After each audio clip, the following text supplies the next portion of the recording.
So I can't think of a time where I was legitimately surprised in a good way about one of Bernie Sanders' campaign hires. His hirings in the past have been kind of all over the place. He's had some good people, like for example, his field organizer Shannon Jackson. I would say is great. Since I was at UNC, great in open communication with him. He's pretty communicative. Haven't really had an issue with him or the actions that he's taking place in the field. Clearly, considering that Bernie Sanders' volunteer efforts were damn near better than his actual than when the campaign itself got involved, and that was in part a lot due to Shannon Jackson. But then he hired other people, like which it wasn't Bernie himself, but just people who were on the hiring team. They hired people like what's his name, Robert Dempsey, who was a former executive chair or executive director of the Democratic Party of North Carolina, who was an utter failure. Hired Aisha Dew. Oh my goodness, what's his name? There's actually a movie about this guy. He is so bad. Tad Devine. Tad Devine was the other guy that he hired that I was just like, no.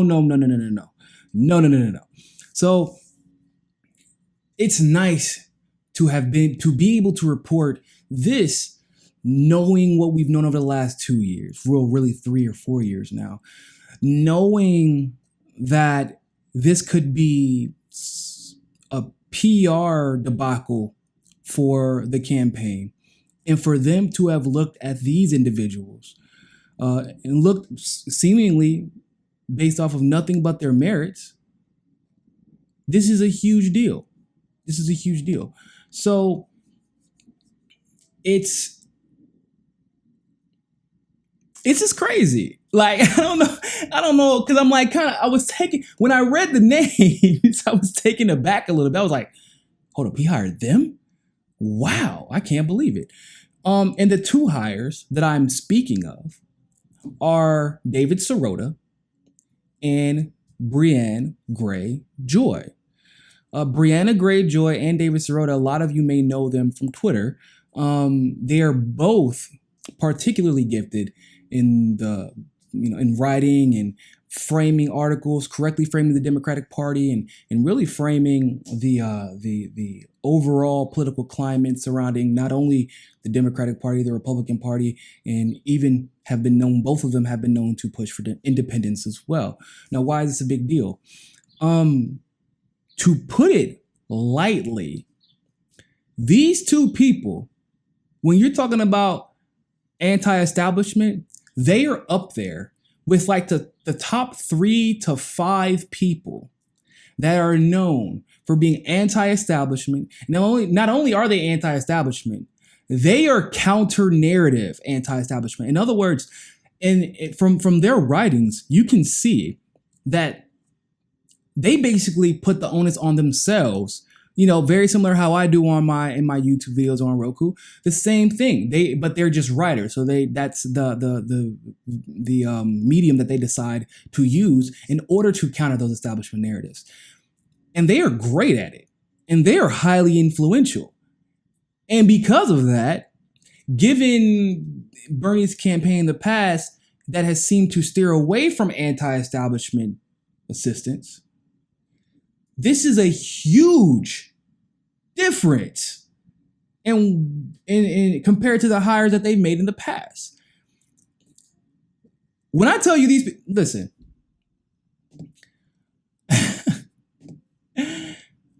when you are being attacked by the establishment out of the gate, that's a good thing, right? If we haven't learned anything on this channel, we've learned that that's a good thing. Bernie Sanders just hired his Twitter attack dog, quote unquote, Twitter attack dog. It's going to be good. David Sirota had been working unofficially for Sanders while savaging the other Democratic candidates on Twitter. Unofficially for Sanders. David Sirota, once again, has been working unofficially for anybody. David Sirota has been a harsh critique of the establishment, Democratic and Republican, and has been a proponent of progressivism. That includes Bernie Sanders. That includes Tina Turner. That includes Tulsi Gabbard. He's defended Tulsi Gabbard on several occasions. He's defended Jill Stein. I believe he even advocated for her. So this article says, shortly before he gave speeches launching his 2020 campaign early this month, Bernie Sanders emailed his supporters urging them to do our very best to engage respectfully and with other Democratic opponents, talking about issues we are fighting for and not personalities and past grievances. So basically, you see how they're trying to frame this already. They continue to say what he didn't include was that one of the people already advising him and helping him write those launch speeches is one of his most famously online aggressive supporters. Since December, David Sirota has on Twitter, on his own website, and in columns in The Guardian, been trashing most of Sanders' Democratic opponents, all without disclosing his work with Sanders, and has been pushing back on critics by saying that he was criticizing the other Democrats as a journalist, which he's allowed to do. And not only is he allowed to do it, he absolutely should be doing it. He centered most of his attacks on Beto O'Rourke, or he is centered at many attacks against Beto O'Rourke. But he also bashed Kamala Harris, Cory Booker, Joe Biden, Kirsten Gillibrand, Michael Bennet, John Hickenlooper, Mike Bloomberg, and even Andrew Cuomo. Even Cuomo? How could he? Cuomo does make it pretty easy to critique him, though. So let's go ahead and admit that. This is the tweet that they use to try and justify smearing him. David Sirota. The screaming temper tantrums by the Democratic Party operatives whenever a reporter scrutinizes lawmakers' voting record is something to behold. These people quite literally hate democracy. Where is David wrong here? I'm confused. This is January 14th. Sirota's hiring as a senior advisor and speechwriter was announced by the Sanders campaign on Tuesday morning after The Atlantic contacted the campaign and inquired about the undisclosed role Sirota had held while attacking other Democrats. Faiz Shakir, Sanders' campaign manager, confirmed in an interview on Tuesday afternoon that Sirota had been an advisory role prior to his hiring on March 11th. Okay. He was advising beforehand, Shakir said, explaining that Sirota's informal work for Sanders goes back months, and it was meant to be a trial period to see how the senator, who famously likes to write every word that he says himself, would work with the speechwriter. The online fury of Sanders supporters was one of the most defining characteristics of 2016. Yeah, it was a created and manufactured one. That was a lie. But clearly, the correct record trolls from David Brock were probably a little bit more furious, considering that they were literally hired to be fake bots to disparage Bernie Sanders and his supporters. Sanders himself said that he is sensitive to that, as well as to the accusations that he created divisions within the Democratic Party.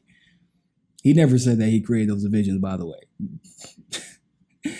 Oh my goodness. When people have questioned his tactics, Sirota called them mentally incapacitated, responding in mid-January to those who criticized him online for preemptively railing against the record of Beto O'Rourke. How was it preemptive? Did he not run for office? Was he not a candidate that's running? There's nothing preemptive about critiquing someone's record. David Sirota is once again an objective journalist. Now, this is once again why they are attacking him. I didn't tell you what his job is. They briefly mentioned in the article, but he is an advisor and a speech writer for Bernie.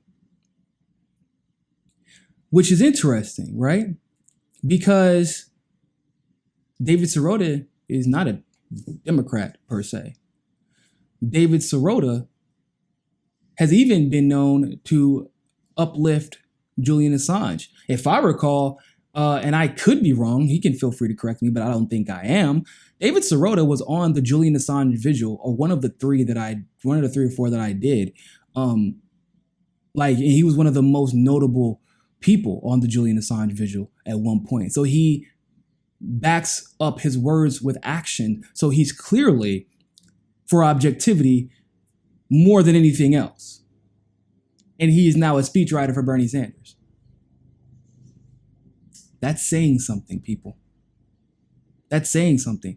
It's saying that the Bernie Sanders campaign has been listening. Look at this. Look at this article. Bernie Sanders hires former reporter who secretly advised him, deleted 20K emails, or 20K tweets.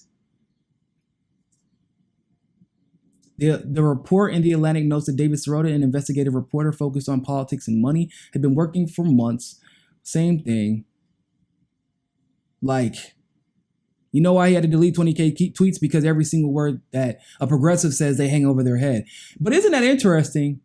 Because do you ever see any pieces like this against David Brock, for example? Did you see anything like this when he was hired to literally lie for Hillary and attack anyone who tells the truth about Hillary? I'm just curious, right? Like, was there an attack piece written against Kamala's sister who worked for Hillary and had been secretly advising Kamala? I'm confused. Why are there hit pieces on David Sirota and not other people who's like I said, like David Brock, whose whole job is to actually get people to attack and creating false flag operations on Twitter. And they have literally become responsible once again for an entire career move. Now, you can have a career in creating online bots and being one. Yeah, that's thanks to the Democratic Party and primarily thanks to David Brock. Where are the hit pieces at? Now, snaps.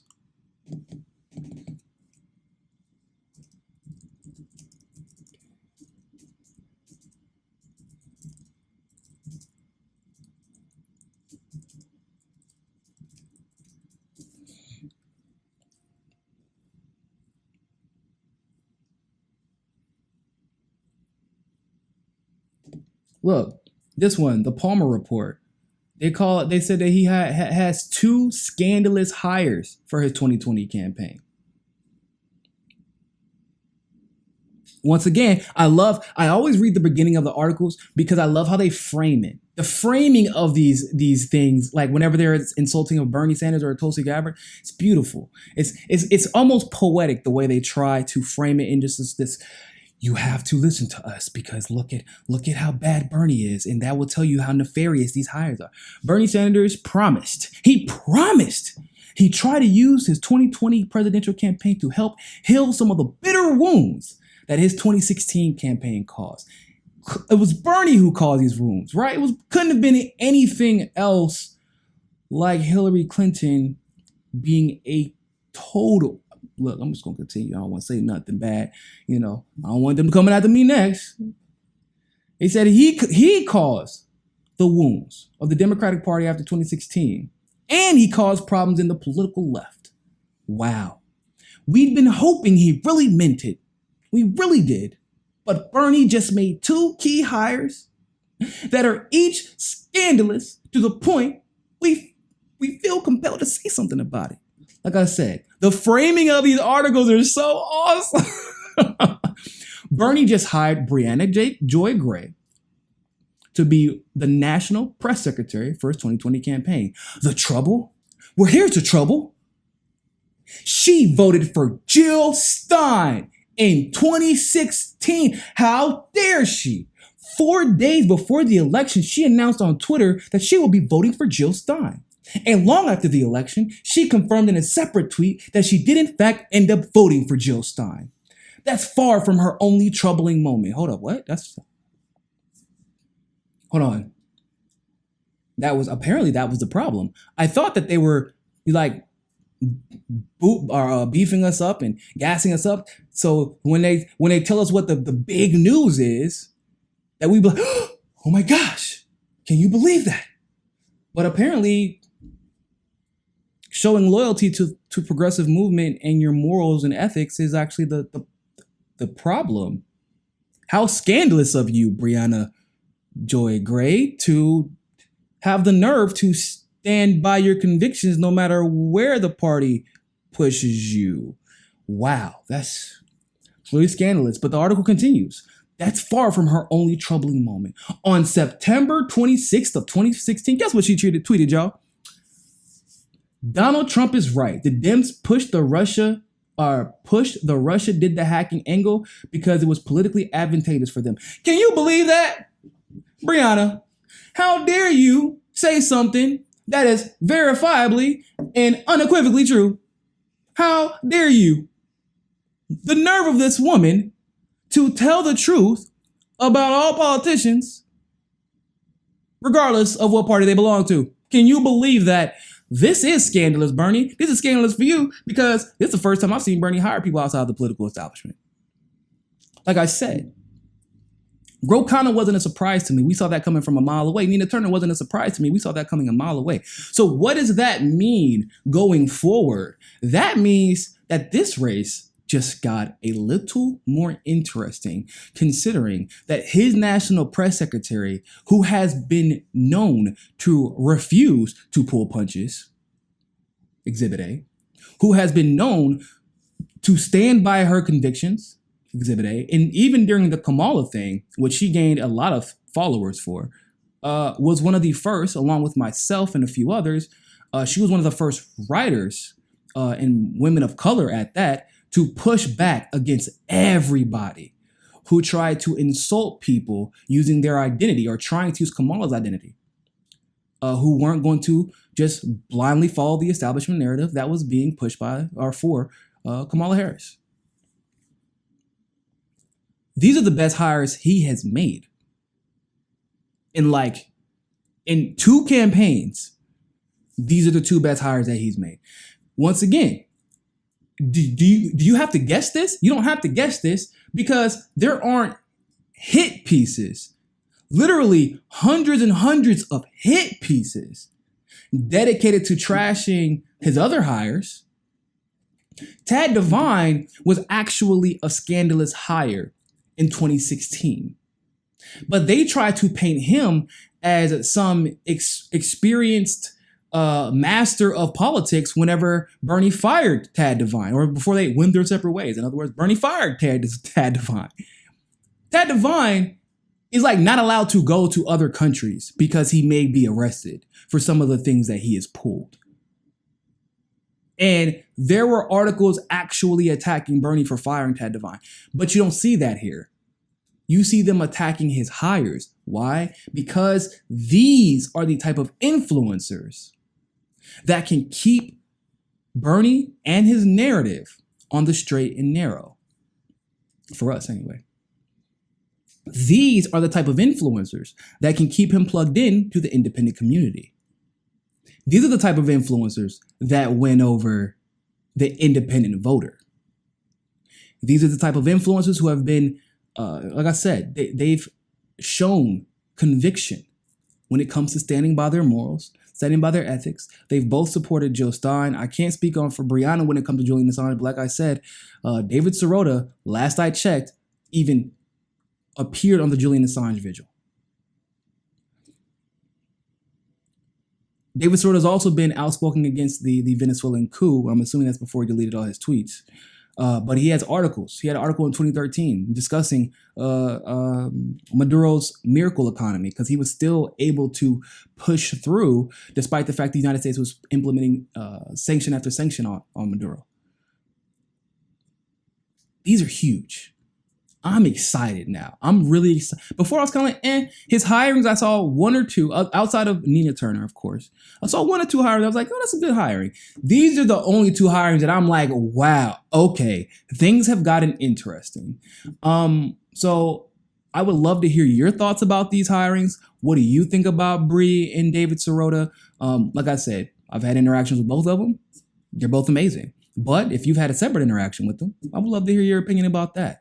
Overall, Bernie is doing a decent job with the hirings. I have a couple of complaints about some of the moves that they've made, or at least the makeup of their hirings. But really, that's just like, it's kind of separate because these two make up for a lot of the shortcomings in some of the other hirings.